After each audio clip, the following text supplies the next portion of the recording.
Thank you Sachin. الحمدللہ رب العالمین والصلاۃ والسلام علی محمد الامین. اعوذ باللہ من الشیطان الرجیم. بسم اللہ الرحمن الرحیم. خواتین و حضرات، تدبر حدیث کے مبادی ہم نے پڑھنا شروع کر دیے تھے اور اس میں تنقید کی سطروں کا ہم نے مطالعہ کر دیا ہے.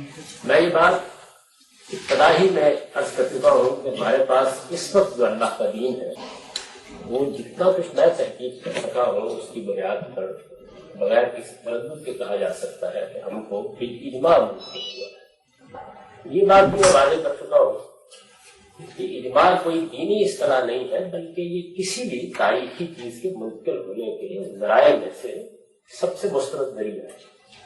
یعنی دنیا بھر میں جو علوم منتقل ہوتے ہیں اگر وہ ماضی میں کبھی تکلیف پائے ہیں تو وہ ہم تک یا اس ذریعے سے پہنچیں گے یا پھر اخبار احاد سے پہنچیں گے. اخبار احاد کے بارے میں نے یہ بات عرض کی تھی. عام طور پر جو چیزیں ہم کو ملتی ہیں وہ اسی ذریعے سے ملتی ہیں، لیکن دین کے معاملے میں جب واضح ہو جاتی ہے کہ وہ بالاجماع منتقل ہوا ہے تو اس کا مطلب یہ ہے کہ وہ سارا کا سارا بالکل قطعی ہے. یعنی اس کے بارے میں ہر چیز یقین کے ساتھ کہی جا سکتی ہے، اس میں کوئی اختلاف. اس اصول کو سامنے رکھ کر میں نے وہ مبادی بھی آپ کے سامنے بیان کر دیے جس سے سنت متعین کی جاتی ہے، اور سنت کی فہرست بھی آپ کے سامنے آ گئی. اس میں پچھلی 2-3 نشستوں میں بعض نازک بحثیں بھی ہو گئی کہ جو چیزیں میں نے اس فہرست میں شامل نہیں کی ان کے وجود اور ان کے اختلاف کیا. حدیث کے معاملے میں کیا مسائل پیدا ہوتے ہیں یہ تو ابھی زیر بحث آئے گی. حدیث کیا ہے، اصطلاح میں حدیث کہا کس چیز کو جاتا ہے، حدیث کے بارے میں ہمارے پاس کیا مواد موجود ہے، یہ کس طرح مرتب ہوئی ہے، اس کے مختلف ادوار کیا ہیں، اس میں فنی چیزیں کس طرح سے عہد بہد ارتقا پذیر رہی ہے. میں نے اس کا ایک مختصر اور اجمالی نقشہ پچھلے لیکچر میں پیش کر دیا. یعنی یہ بتایا تھا یہ پورا کا پورا فن بنیادی اصطلاحات کے ساتھ کیسے ہم تک پہنچا ہے، اس میں بڑی بڑی کتابیں کون سی ہیں، کن چیزوں کی طرف ہم اس کے اصولی مباحث کی بھی رجوع کر سکتے ہیں، تو بالاجمال یہ چیزیں اس میں بیان ہو گئی. اب ہم اس سے پیدا ہونے والے مسائل کا مطالعہ کریں اور یہ بھی دیکھیں گے کہ میں اپنے حقیر علم کی حد تک اس کو کس زاویہ نظر سے دیکھتا ہوں. تمہید کی یہ چند سطریں پڑھ رہا ہوں. نبی صلی اللہ علیہ وسلم کے قول و فعل اور تقریر و تصویب کی روایتیں جو زیادہ تر اخبار احاد کے طریقے پر نقل ہوئی ہیں اور جنہیں اصطلاح میں حدیث کہا جاتا ہے، اس میں ایک تعریف قابل غور ہے. یعنی نبی صلی اللہ علیہ وسلم کا قول، فعل اور تقریر و تصویر. میں وضاحت کر چکا ہوں. قول بات ہے، یعنی حضور نے کوئی بات اس کو کسی شخص نے سنا، اس نے آگے اس کو بیان کر دیا، یہ قول کی روایت. رسول اللہ صلی اللہ علیہ وسلم نے کوئی ایسا کام کیا جو دینی لحاظ سے، اخلاقی لحاظ سے اہمیت کا حامل تھا، یا کوئی واقعہ ایسا سرزد ہوا جو آپ کے فعل کی صورت میں تھا، تو اس کو کسی شخص نے دیکھا اور آگے بیان کر دیا. حضور صلی اللہ علیہ وسلم کے سامنے کوئی کام کیا گیا اور آپ نے اس کام پر کوئی نکیر نہیں فرمائی، یعنی کوئی منفی تبصرہ نہیں کیا آپ نے. ایک آدمی مثال کے طور پر حضور کی نماز پڑھتا ہے تو آپ نے اس کی نماز کو دیکھا اور اس کے بارے میں کوئی منفی بات نہیں، تو یہ گویا تصویر ہو گئی. یعنی یہ واقعہ اگر بیان ہو گیا ہے تو یہ تصویر یا تقریر، دو بات اس کے لیے استعمال کی جاتی ہیں، اس لیے دونوں کو جانے جاتے ہیں، تقریر و تصویر. تقریر برقرار رکھنا، تصویر اسے صحیح قرار دینا، اور یہ صحیح قرار دینا اصل میں خاموشی سے. یعنی اس کا مطلب یہ ہے اگر تو صحیح زبان سے قرار دیا گیا تو وہ قول ہو جائے. یعنی تقریر اور تصویر کا مطلب یہ ہے. پھر اس کے آگے یہ بیان کیا گیا ہے کہ یہ زیادہ تر اخبار احاد کے طریقے پر درج کرتی ہے. یعنی ایک تو یہ ہے نا کہ چیزیں آ رہی ہیں، نسل بعد نسل سارے لوگ اس کی گواہی دے رہے ہیں، صحابہ کرام کو اس پر اجماع ہے، بعد کے لوگوں کو اس پر اجماع ہے.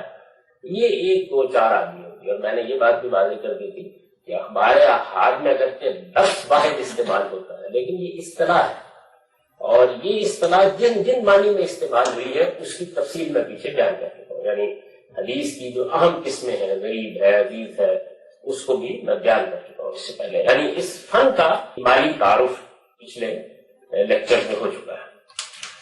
اخبار ہاتھ کے طریقے پر نقل ہوئی ہیں اور جنہیں اصطلاح میں حدیث کہا جاتا ہے. یعنی عام طور پر ہم یہ کہتے ہیں کہ یہ حدیث ہے. حدیث ویسے تو ہر بات کو کہا جاتا ہے، لیکن یہ رسالت مآب صلی اللہ علیہ وسلم کے قول و فعل اور تقریر و تصویر کے لیے خاص ہو گیا ہے. ویسے تو عربی زبان میں ہر بات کو حدیث کہا جاتا ہے، یہاں تک کہ قرآن نے قرآن کو حدیث کہا. تو اب یہ حدیث ان بات ہوئی ہو گئی ہے نا قرآن میں. یعنی یہ جو قرآن ہے اس کے بعد تم کس بات کو مانو؟ تو حدیث ایک عربی زبان کا عام لفظ ہے، اس کا مطلب ہے بات، لیکن یہ ایک اصطلاح نہیں. اور اس میں قول اور فعل اور تقریر اور تصویر تینوں چیزیں آ گئی. میں نے یہ لکھا کہ ان کے بارے میں یہ دو باتیں ایسی واضح ہیں کہ کوئی صاحب علم انہیں ماننے سے انکار نہیں کر سکتا. ایک یہ کہ رسول اللہ صلی اللہ علیہ وسلم نے ان کی حفاظت اور تبلیغ و اشاعت کے لیے کبھی کوئی ظاہر ہے کہ حضور قرآن مجید کے رسول ہے کہ اللہ کا دین پہنچانے کے لیے. قرآن مجید نے یہاں تک کہہ دیا ہے کہ اگر آپ نے اس دین کو پہنچانے کا اہتمام نہیں کیا تو گویا آپ نے اپنے فریضہ رسالت کو ادا کرنے میں کوتاہی کی. فَإِن تَفْعَلْ فَمَا بَلَّغْتَ رِسَالَتَهُ. یہ چیز نبی صلی اللہ علیہ وسلم کی یہ ذمہ داری بنا دیتی ہے کہ دین کی حیثیت سے جو چیز بھی آپ کو جو حکم بھی لوگوں تک پہنچائے اس کی حفاظت کا بھی اہتمام کریں اور اس کی تبلیغ و اشاعت کا بھی اہتمام کریں. حدیث کے بارے میں نے پچھلی دفعہ یاد کر دیا تھا کہ پورے ذخیرہ حدیث کو پڑھنے کے بعد 4 روایتیں ہمارے سامنے آتی ہیں اور ان کا میں نے ذکر کر دیا تھا جس میں خود حدیث کے بارے میں کوئی حدیث اور 4 روایتیں میں نے بیان کر. یہ میں نے انداز کر دیا تھا کہ کیونکہ بڑا وسیع ذخیرہ ہے میں یہ کہہ سکتا ہوں کہ اس پر ایک نظر میں نے ڈال لی ہے. ممکن ہے کہ کوئی چیز رہ گئی ہو، لیکن اپنے علم کے حد تک بڑی 4 روایتیں ہیں جو میں نے آپ کے سامنے پیش کی کہ یہ کل 4 روایتیں جن میں خود حدیث کے بارے میں کوئی بات کرنا. ان میں سے بھی ایک روایت تو خطبہ ہجرت الوداع کے بارے میں، یعنی کوئی بھی معقول آدمی نہیں کہہ سکتا کہ اس میں کوئی عمومی حدیث کو پہنچانے کا اہتمام کیا جا رہا ہے، بلکہ حضور نے جو بات کہی وہ یہ ہے کہ میں نے اس وقت کچھ گفتگو کی ہے، نیت کی حامل گفتگو ظاہر ہے کہ آخری آپ کا وہ خطبہ ہے تو جو لوگ نہیں ہوتا. یعنی اگر بالکل آپ عقل عام کی روشنی میں دیکھیں تو میں کوئی حدیث کی حفاظت و اہتمام کا مضمون نہیں پیدا کیا جا سکتا. پر بلے وہ شاہد غائب اس پر میں نے عرض کر دیا تھا. باقی جو 2 روایتیں ہیں ان میں زیادہ سے زیادہ جو بات معلوم ہوتی ہے وہ یہ ہے کہ حضور نے اس کو پسند فرمایا. یعنی آپ نے یہ بات پسند فرمائی کہ لوگ کوئی میری بات اگر سنتے ہیں اچھی طرح اس کو اخذ کرتے ہیں اور وہ کوئی دین کی بات ہے وہ خیر کی بات ہے یہ لوگوں کو پہنچاتے ہیں. یعنی زیادہ سے زیادہ جو بات ان دونوں روایتوں سے معلوم ہوتی ہے وہ یہ ہے کہ نبی صلی اللہ علیہ وسلم نے اس کو پسند فرمایا. اور چوتھی روایت میں تو صرف آپ نے اس بات کی تنبیہ فرما دی کہ دیکھو میری طرف کوئی ایسی بات منسوب نہ کرنا جو غلط ہو. ایسا کرو گے اور کوئی جھوٹی بات میرے ذمہ لگا دو گے تو یہ قیامت میں جہنم میں اپنا ٹھکانہ بنانے کی وہ یہ ایک منفی بات ہے جس میں آپ نے لوگوں کو تنبیہ کر دی کہ کوئی غلط بات میری طرف منسوب نہ کرنا. باتوں میں آپ کہہ سکتے ہیں کہ حضور نے پسند اچھی بات یعنی یہ اللہ تعالیٰ اس آدمی کو تازگی عطا فرمائے میری بات سنتا ہے تو اس کو سمجھتا ہے دوسروں کو پہنچا دیتا ہے. نہ اس کو آپ حفاظت کہہ سکتے ہیں اور نہ تبلیغ و اشاعت کا اہتمام کر سکتے ہیں. پورے ذخیرہ حدیث کے اندر یہی کچھ ہے، اس سے زائد کوئی چیز نہیں ہے. تاہم یہ چیز اگر سامنے آ جائے تو اس پر غور کیا جا سکتا ہے. اس وجہ سے یہ کوئی نادر میں نے کی یعنی اس کا کسی شخص نے کبھی دعویٰ نہیں. زیادہ سے زیادہ جو کچھ کہا جاتا ہے وہ یہی ہے کہ صحابہ کرام نے جو حضور صلی اللہ علیہ وسلم سے بات سنی ہے انہوں نے کوئی اہمیت اس کی محسوس کی ہے. اس میں بھی صحابہ کا اختیار تمیزی استعمال ہوا ہے. یعنی صحابی نے پسند کیا بات بیان کرنی، کسی نے پسند کیا بات نہیں جانی. اور میں نے یہ بھی عرض کر دیا تھا کہ اس میں دونوں طرح کے بزرگ ہیں. یعنی بعض وہ ہیں کہ جو بہت زیادہ حضور کی باتیں سنتے بھی ہیں بیان بھی کرتے ہیں، اور بعض وہ بزرگ ہیں اور اس میں دل صحابہ شامل ہیں. یعنی سیدنا ابو بکر صدیق ہیں، سیدنا عمر ہیں جو انتہائی محتاط ہیں اور وہ کبھی یہ ذمہ داری لینے کے لیے آسانی سے تیار نہیں ہوتے کہ ہم حضور کی کوئی بات آپ کی طرف منسوخ کر دی جائے. چنانچہ وہ بہت قلیل روایت یعنی بہت تھوڑی روایتیں ان سے ہم کو ملی ہیں وہ اس میں محتاط میں نے اس ضمن میں بھی بعض چیزوں کی طرف اشارہ کر دیا تھا کہ سیدنا عمر رضی اللہ عنہ نے تو بعض اوقات صحابہ کرام یعنی درمیان میں کوئی واسطہ حائل نہیں ہے، اگر کوئی بات محسوس کی ہے کہ یہ بات کچھ سمجھ میں نہیں آ رہی تو ان کا کہ شہادت لاؤ ورنہ میں تمہاری پیٹھ پر پھوڑے برساؤں، قسم کھاؤ. یعنی صحابہ کرام جن کے بارے میں یہ بات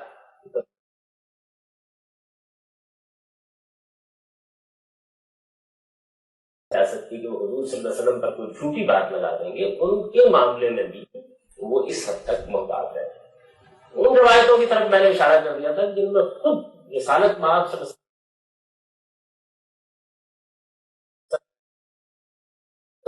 کوئی مسئلہ میرے پاس آ گیا اور صحابہ کرام میں سے ایک جلیل قدر صحابی یا صحابیہ نے دوسرے کی غلطی باتیں کری. چنانچہ سیدہ عائشہ کی تنقیدیں وہ تو ہماری علمی تاریخ کا حصہ ہے. سیدنا عمر رضی اللہ عنہ جیسے آدمی کے بارے میں بات سننے میں غلطی کی اور ایک ایسی بات منسوخ کر دی حضور کی طرف جو ٹھیک نہیں ہے، اور یہ فرمایا کہ آدمی جھوٹ تو نہیں بولتا لیکن نہ سمجھ کی بات سننے میں غلطی لگ جاتی ہے. اور قرآن کی روشنی میں تنقید کر کے بتایا کہ یہ بات نہ صرف یہ کہ سننے میں غلطی لگی ہے بلکہ قرآن کی روح سے صحیح بھی لگی. اس کی طرف بھی میں اشارات کر چکا ہوں. چنانچہ یہ جو سارا پس منظر ہے اس کی بنیاد پر یہ کوئی مختلف کی بات نہیں. دوسری یہ کہ ان سے جو علم حاصل ہوتا ہے وہ کبھی علم یقین کے درجے تک نہیں ہوتا. اس کے لیے ہماری اصطلاح ہے کہ یہ ظنی علم ہوتا ہے. اور یہ بات ذرا سمجھ لیجیے کہ ظنی علم کا مطلب ہے کہ اٹکل پچو ہے یا لوگوں نے ایسے ہی اندازے لگائے ہوئے ہیں، وہ یقینی کے مقابلے میں بولتے ہیں. یعنی ظنی بھی گویا ایک اصطلاحی لفظ بن گیا ہے اور کم و بیش اسی مفہوم میں جس مفہوم میں مثال کے طور پر قرآن مجید میں آیا ہے. اہل ایمان کے اوصاف بیان کرتے ہوئے قرآن نے کہا ہے کہ یظنون انہم ملاقو ربہم، یعنی انہیں اس بات کا گمان غالب رہتا ہے کہ ان کی ایک دن ان کے پروردگار سے ملاقات ہوگی. تو ظاہر ہے کہ یہ جو ظن ہے یہ کوئی اٹکل پچو چیز نہیں ہے. مطلب یہ ہے کہ عقلی لحاظ سے اس بات کو بہت کئی قیاس سمجھتے ہیں، ان کا ایک عمومی اعتبار ہے. یہی ہم سب مسلمانوں کا معاملہ ہے. ایسا تو نہیں ہے نا کہ ہم نے قیامت کو دیکھ لیا یا اس کے بارے میں اس قطعیت کے ساتھ کھڑے ہو گئے ہیں کہ گویا کہ یہ علم الیقین کی چیز ہو گئی ہے. اس کو قرآن نے بھی یظنون انہم ملاقو ربہم میں بیان کیا. عقلی معاملات میں وہ چیزیں جو نظر نہیں آتی، جن کا ہم کو براہ راست مشاہدہ نہیں ہوتا، ان کے بارے میں یہ ایک علمی اصطلاح ہے. اس کا مطلب ہرگز کوئی اٹکل پچو بات نہیں ہے. بعض لوگوں نے جو اس فن کی تاریخ سے واقف نہیں یہ خیال کر لیا کہ جب علماء یا محققین یہ کہتے ہیں کہ حدیث سے ظنی علم حاصل ہوتا ہے تو قرآن نے تو کہا ہے اس بات کو کہ ان الظن لا یخرجون شیئا، ظن کیا چیز ہے. اور یعنی ظن کا لفظ دونوں معنوں میں استعمال ہوتا ہے. یہاں اس سے مراد ہے کہ یقین کے درجے کو نہیں پہنچتی، یعنی قطعیت کے ساتھ نہیں کہا جا سکتا، البتہ گمانے غالب کی یعنی کئی نے کیا سے بظاہر یہ بات ٹھیک لگتی ہے کہ حضور نے فرمائی ہوتی. اس کا مطلب یہ ہوتا ہے. تو ان سے جو علم حاصل ہوتا ہے وہ کبھی علم یقین کے درجے تک نہیں پہنچتا، کیونکہ یہ لفظ بہت کوئی موضوع بیان رہا، میں نے اس کو ختم کر دیا. یعنی ایک دوسرا اسلوب اختیار کر لیا کہ جو کبھی علم یقین کے درجے تک نہیں پہنچتا.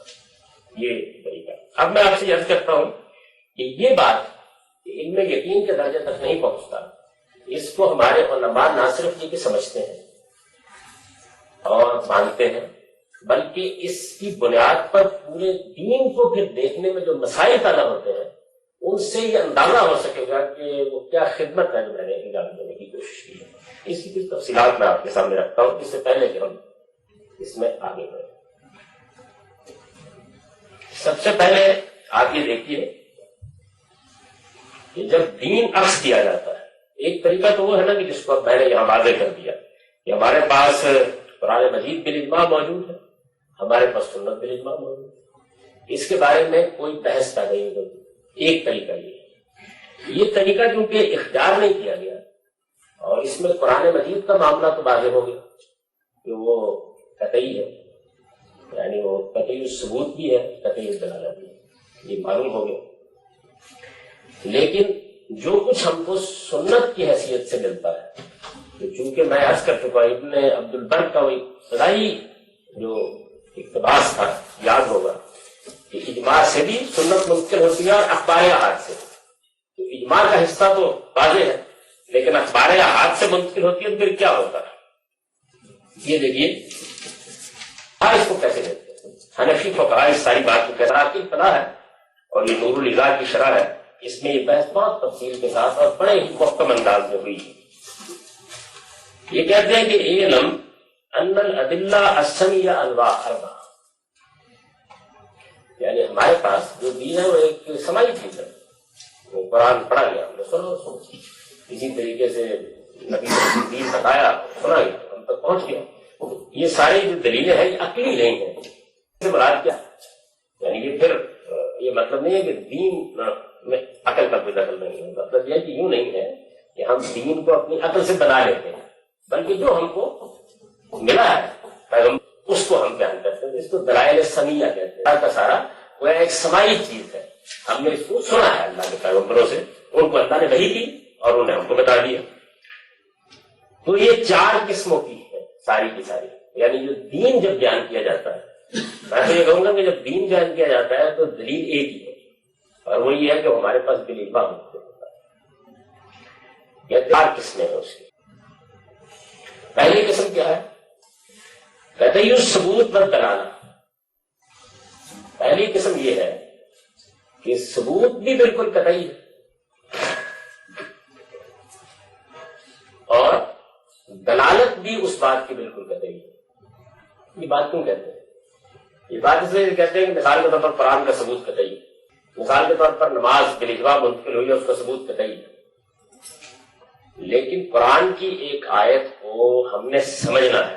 اگر تو سمجھنے کا معاملہ یہ ہے کہ اختلاف کی گنجائش نہیں، تو پھر یہ قطعی دلالت بھی ہوگی. اور اگر اس کے معاملے میں 2 رائے ہو سکتی ہیں، 3 رائے ہو سکتی ہیں، لوگ مختلف بھی ہو گئے ہیں، ہو سکتے یا نہیں ہو سکتے لیکن بہر ہو گئے ہیں، تو پھر وہ قطعی دلالت نہیں ہوگی. تو پہلی قسم یہ ہے کہ قطعی ثبوت ہو اور قطعی دلالت بھی ہو. کل نصوص المتواتر. اس کی مثال انہوں نے کیا دی ہے کہ جیسے بالاجماع منتقل ہونے والی چیزیں، تواتر ہونے والی چیزیں جیسے قرآن ہے، یا جس طرح کے بحث کر چکا ہوں کہ سنت ہے. اور اگر انہی لوگوں کی تعبیر مستقل سنت کا وہ حصہ جس کو یہ بھی اسی دائرے میں رکھتے ہیں، تو یہ پہلی صورت ہے. دوسری کیا ہے؟ وہ قطعی الثبوت ظنی الدلالہ. یعنی ثبوت تو قطعی ہے، قرآن میں آیت موجود ہے، ثبوت تو قطعی ہو گیا، معلوم ہو گیا کہ آیت یعنی حضور نے قرآن میں یہ آیت ہم کو دی ہے اور ہم تک یہ پہنچ گئی، تو ثبوت قطعی ہو گیا. لیکن آیت کے معاملے میں 2 4 5 آرا ہو سکتا. کیا ہو جائے گا؟ ظنی الدلالہ. اس کی مثال ہوتی ہے کل آیات المعبلہ، یعنی وہ آیتیں جن کی تعبیر کی جا سکتی ہے. اور ظاہر ہے کہ تعبیر کی جا سکتی ہے. ایک تو وہ آیات ہے جو محتاج تعبیر نہیں، آپ نے پڑھا بس بات بیان کر دی، لیکن جن کے بارے میں تعبیر کا ہو سکتا ہے. ایک صاحب علم کہتا ہے میرے خیال میں مدعا ہے، دوسرا کہتا ہے میرے خیال میں مدعا ہے. تو یہ بھی صورتیں ہو گئی. تیسری صورت کیا ہے؟ ظنی الثبوت، یعنی ثبوت اب قطعی نہیں رہا. میں عرض کیا نا، جو چیزیں اخبار احاد سے ہم کو منتقل ہوتی ہیں ان میں سے کوئی ایک بھی ایسی نہیں ہے جس کے بارے میں یہ کہا جا سکے کہ یہ ان میں یقین کے درجے تک پہنچ گئی. یہ کیا چیز ہو گئی؟ یہ اب ظنی الثبوت ہو گئی، یعنی اس کا ثبوت ظنی ہے. ظنی الثبوت قطعی الدلالہ. لیکن یعنی مثلا ایک حدیث ہے، ظنی الثبوت تو ہو گئی، یہ تو نہیں یقین کے ساتھ کہا جا سکتا کہ یہ واقع رسالت میں آپ صلی اللہ علیہ وسلم نے فرمایا ہے ایسے ہی فرمایا. تو ثبوت میں تو ایک درجے کا گمان موجود ہے، لیکن جو کچھ بھی ہمارے پاس پہنچا ہے اس میں کوئی بحث نہیں ہوتی، یعنی اس کی دلالت بتائیے. مطلب یہ ہے کہ اس کے مدعا کے بارے میں اختلاف نہیں ہو سکتا. مثال کے طور پر ایک حدیث میں جاتا ہے نماز پڑھو، تو اس میں تو بحث نہیں ہے. تو یہ چیز کیا ہے؟ اب اس کی مثال انہوں نے دی. دیکھیے پہلے کی مثال دی کل نصوص المتواترہ، یعنی قرآن مجید یا جو چیزیں متواتر ہیں یا جو چیزیں اجماع سے ہیں. دوسرے کی مثال انہوں نے دی آیات، یعنی یہاں بھی کوئی حدیث نہیں رہتا ایسا ہی، اس لیے کہ وہ قطعی ثبوت کی دونوں صورتیں ہیں. کل آیات المعاملہ. تیسرے کی مثال میں کہتا ہے کہ اخبار الاحاد التی مفہومها قطعی، یعنی یہ تیسری قسم میں تو معلوم ہو گیا نا کہ اخبار احاد کی کوئی چیز بھی کبھی علم یقین کے درجے تک نہیں مانی جاتی. یہ کیٹیگری جیسے ہی شروع ہوتی ہے تو اب یہ ظنی ہاں البتہ دلالت قطعی ہو سکتی ہے، اور دلالت قطعی کا مطلب میں واضح کر چکا ہوں، یعنی اس بات میں کوئی بحث کا سوال نہیں. یعنی یہ بحث تو ہو سکتی ہے کہ یہ حضور سے ثابت ہے یا نہیں، لیکن جو کچھ بھی آ گیا ہمارے پاس اس کو سمجھنے میں کوئی مسئلہ نہیں پڑا، اس کو کہیں گے قطعی الدلالہ۔ چنانچہ انہوں نے اس کو وضاحت کر دی کہ اخبار الاحاد یعنی اس کی مثال ہے اخبار احاد التی مفہوم ہوا قطعی، ان کا مفہوم بالکل قطعی۔ اب چوتھی قسم کیا ہے؟ ثبوت پر دلالہ، یعنی ثبوت بھی ضمنی ہے، وہ تو ہے ہی اخبار احاد کا، جو بات اس رہی ہے اس میں بھی 2 4 5 10 آرا ہو سکتی ہے۔ یہ کیا ہے؟ کہتے ہیں کہ اخبار احاد اللہ کی مفہوم ہوا ضمنی، اس کی مثال وہ اخبار احاد ہے جن کا مفہوم بھی قطعی نہیں رہا بلکہ وہ ضمنی ہو گیا ہے۔ تو آپ یہ دیکھیں کہ اس میں ہوا کیا ہے، یعنی اخبار احاد کی 2 قسموں سے متعلق، وہ ثبوت کے ہر حال میں ضمنی ہے، دلالت سے ان کی 2 قسمیں ہو سکتی ہیں، ایک یہ کہ جن میں کوئی اختلاف کا سوال نہیں ہے سمجھنے میں، اور ایک وہ کہ جن میں ہو سکتا ہے۔ یہ 4 قسمیں ہوگی۔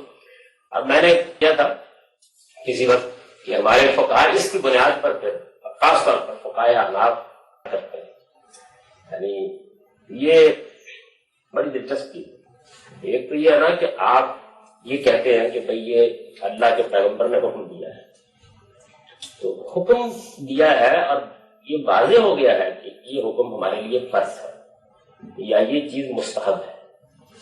ایک تو یہ صورت سمجھا، اس کی وجہ یہ ہے کہ جو بھی کوئی حکم دیا جائے گا تو اس میں یہ سوال پیدا ہو جائے گا نا کہ یہ ہم پر لازم ہے یا یہ پسندیدہ بات ہے، یہ ہمارے لیے ممنوع ہے یا ناپسندیدہ بات، یہ ہو جائے گا۔ لیکن ان حضرات نے چونکہ اخبار احاد کو شامل کر لیا ہے، اب جو سنگین مسئلہ پیدا ہوا ہے وہ یہ ہے کہ یہ چیز کے وجود اور عدم وجود کا فیصلہ اصل میں اس کے ثبوت کی صحت اور کمزوری کی بنیاد پر ہے۔ میری بات واضح نہیں ہوئی، لیکن میں نے آپ کو یاد ہوگا میں نے شہادت کے معاملے میں بڑی سخت تنقید کی تھی اس بات کے اوپر، جب ہمارے یہاں قانون بنایا گیا، عدالت میں بھی کی تھی اور بعد میں لکھا بھی اس کے اوپر کہ یہ کیا چیز ہے کہ اگر فلاں اور فلاں طریقے سے جرم ثابت ہوگا تو حد کی سزا ہوگی اور فلاں اور فلاں طریقے سے ثابت ہوگا تو تعزیر ہوگی، یعنی یہ کیا چیز ہے؟ جرم یا ثابت ہوتا ہے یا نہیں ثابت ہوتا، ثبوت اور عدم ثبوت کے درمیان کوئی چیز نہیں ہوتی۔ یعنی جرم کے بارے میں یہ نہیں کہا جا سکتا کہ یہ 99% ثابت ہے، وہ 100% ثابت ہوتا ہے تو ثابت ہوتا ہے، ورنہ 1% شبہ کا مطلب یہ ہے کہ جرم ثابت نہیں ہو۔ کامن سینس یہ کہتی ہے۔ تو میں نے سوال اٹھایا تھا کہ اگر آپ کے خیال میں جرم ثابت ہو گیا ہے تو حد کیوں نہیں، اور اگر ثابت نہیں ہوا تو تعزیر کیوں؟ یعنی اگر آپ یہ کہیں کہ جرم تو ثابت ہو گیا ہے لیکن جرم کی نوعیت ایسی ہے اور جرم ایسے حالات میں کیا گیا جو مجرم رعایت کا مستحق ہے، یہ بات نہیں سمجھ جاتی، ہر معقول آدمی کی سمجھ جاتی ہے، اس لیے کہ سزا ایک ہی نہیں دی جاتی، سزائیں مختلف ہو سکتی ہیں، لیکن سزا میں فرق اگر تو جرم کی نوعیت اور مجرم کے حالات کی بنیاد پر کیا گیا ہے تو میں مانتا ہوں، لیکن اگر سزا میں فرق کی بنیاد ثبوت تک کم یا زیادہ ہونا ہے تو یہ بات نہیں مانی جا سکتی، یعنی اس کو کامن سینس قبول نہیں کرتا۔ اگر کوئی دوسرا بھی اس بات کو مانتا ہے تو اس کو رد ہونا چاہیے، اس کی کوئی بنیاد نہیں۔ اگر 1% بھی شبہ رہ گیا ہے تو جرم ثابت نہیں ہوا۔ جرم کے ثبوت کے معاملے میں جج کہتا ہے مجھے تردد ہے، سزا نہیں دے سکتا، نہیں دینی چاہیے، آگ نہیں لگانا چاہیے، یعنی وہ یہ ایک دوسری چیز ہے کہ جج یعنی کیا اس درجے تک کبھی پہنچ بھی سکتا ہے؟ نہیں، جو ہمارے پاس موجود ذرائع ہوتے ہیں ان کی بنیاد پر وہ مطمئن ہو جائے اس بات کے اوپر کہ جرم ہوا ہے تو اس کو سزا دینے کا حق ہے۔ وہ خود اقرار کر رہا ہے کہ جرم کے ثبوت میں نقص رہ گیا اور یہ کہتا ہے کہ اس کو 100 کوڑے مار ہاتھ نہیں کاٹا، تو میں نے اس پہ تنقید کی۔ میں دین کے معاملے میں یہی بات کہتا ہوں، بھائی آپ کہتے ہیں کہ اس کے ثبوت میں کمزوری ہے اس لیے فرض نہیں، یہ کیا بات ہے نا مسئلہ؟ اب یہ دیکھیے کہ میرے سامنے ایک نہایت مستند کتاب ہے، اس کو میں نے یہ سنایا ہے، اس میں اوپر جو بحث ہے وہ واجب کی ہے۔ حنفیوں کی ایک اصطلاح ہے نا، فرض کے درمیان میں ایک واجب بھی ہوتا ہے، واجب کی انہوں نے تشریح کی ہے، کہتے ہیں کہ شریعت میں واجب کیا ہے؟ اسم لما لزمنا بدلیل فیہ شبہ، یعنی واجب وہ ہے کہ جو ہم پر لازم ہو گیا ہے ایک ایسی دلیل سے جس میں شبہ ہے. یعنی آپ یہ کام نہ کریں, میں آپ سامنے رکھ رہا ہوں یہ بات. اب یہ دیکھیے اسی اصول کے اوپر کیٹیگرائز کر رہے ہیں ساری بات کو.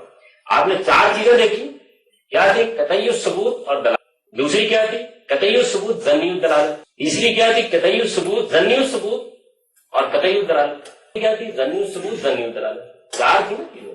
کس میں یعنی ثبوت اصل میں کمزور ہو گیا, نبی صلی اللہ علیہ وسلم کی طرف نسبت کا معاملہ کمزور ہو گیا. یہ ہوا ہے نا, اس کی بنیاد پر فرق کر رہے ہیں. کہتے ہیں فبل اول, پہلی صورت کون سی ہے؟ یعنی ثبوت بھی متواتر نصوص ذہن میں رکھیے. فبل اول یثبت الفرض والحرام, یعنی پہلی صورت میں کیا ہو جائے گا؟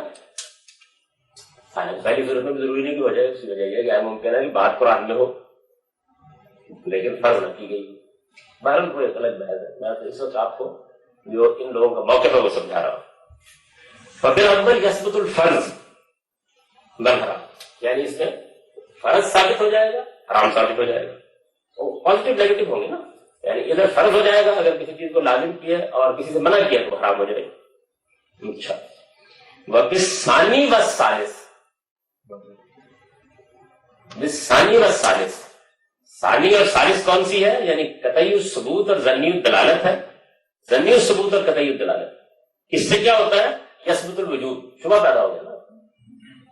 یعنی اوپر بات کر کے نیچے اس کی وضاحت کر دی کہ اس کے ذریعے سے کیا ہے؟ واجب ثابت ہوتا ہے. اور دوسری جانب یعنی اس کے نتیج میں کیا ثابت ہوتا ہے؟ کراہت التحریم. آپ نے سنا ہوگا نا کبھی کبھی مولویوں سے مکروہ تحریمی. مکروہ تحریمی بڑی دلچسپ اصطلاح ہے. مطلب یہ ہے کہ حرام ہے, نہیں تھوڑا سا کم ہے, یہ بالکل ٹھیک تھا. یعنی وہی چیز ہے, اسم لما لازم ہے نا بے دلیل تھی یہ شبہ. یعنی تحقیق کرنے والے نے محسوس کیا کہ بہت بات آ گئی نہیں کچھ توجہ, تو وہ کیا کرے گا؟ فرض نہیں کر رہا, واجب کر رہا ہے. اچھا, رابع چوتھی صورت کیا ہے؟ یعنی ظنی الثبوت اور دلالت بھی ظنی ہے, اس میں 2 رائیں ہو سکتی ہیں. مطلب کیا ہے اس بات کا؟ اور ہے تو خبر واحد جو ظنی ہوتی ہے. کیا ہوتا ہے؟ یثبت السنہ والاستحباب. کہتے ہیں نا یہ چیز سنت یا دوسری اصطلاح ہے نا, یہ نماز میں یہ سنت ہے. تو یہ سنت اور استحباب چیز کا پسندیدہ ہونا, جسے مستحب کہتے ہیں آپ لوگ, وہ اس سے ثابت ہوتا ہے. اور اس کے نتیج میں کیا ہوتا ہے؟ کراہت التنزیہ, یعنی تنزیہی کراہت. تنزیہی کراہت ویسی ٹھیک ہے یہ بات, نہیں تھوڑی سی کراہت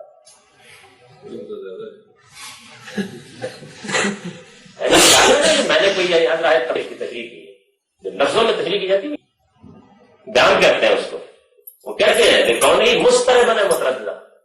اس میں ایک اضطراب اور ایک تردد باقی ہوتا ہے, یعنی اس میں آدمی قطعیت کے ساتھ بات کہنے کی پوزیشن نہیں ہوتی. اس سے یہ بات واضح ہو گئی ہوگی کہ ہمارے ہاں جو ذخیرہ موجود ہے اس میں جیسے ہی آپ اخبار احاد پر آتے ہیں تو آپ اصل میں یقین کے درجے سے نیچے آ جاتے ہیں. اب اس میں انہوں نے یہ جو کچھ کیا ہے, یعنی ثبوت کا طریقہ اور اس میں استحباب اور کراہت تنزیہ, یہ تو میں نے محض آگے میں کچھ بحثیں صلاحیت کی ہوں گی تو آپ کے سامنے رکھ دیا. ورنہ اصل میں جو بات پیش کرنا مقصود ہے وہ یہ ہے کہ یہ بات کہ اس سے ہم کو یقین کے درجے کا علم حاصل نہیں ہوتا. نہ صرف یہ کہ مانی جاتی ہے بلکہ اس سے اس طرح کے نتائج نکلتے ہیں. یعنی یہ نتائج آپ نے دیکھ لیا نا کہ اس کے نتیجے میں ایسی چیزیں لازم ہوتی ہیں جن کی دلیل میں شبہ ہوتا ہے, اور انہوں نے اس کو لفظوں میں بیان کیا. یعنی دلیل کی کمزوری, ثبوت کی کمزوری کہی ہے. دلیل تو ایک الگ چیز ہے, ثبوت کی کمزوری یہ معاملے کو تبدیل کرتی چلی جاتی ہے. ایک بات ہے اسی کیٹیگری ہے جو ضمنی ثبوت کرتی ہے دلالت, اس کے بارے میں فقہا ہے کہ وہ کہتے ہیں ضمنی ثبوت ہونے کے باوجود اصل میں اس کی کیا وجہ یہ ہے کہ انڈیفینڈنٹلی جو بات میں دی گئی ہے وہ متواتر یا غیر ضمنی ذرائع سے وجوب کے درجے میں اسٹیبلش ہے. یعنی مثال کے طور پر کہا جاتا ہے ضمنی ذریعے سے کہ نماز پڑھو,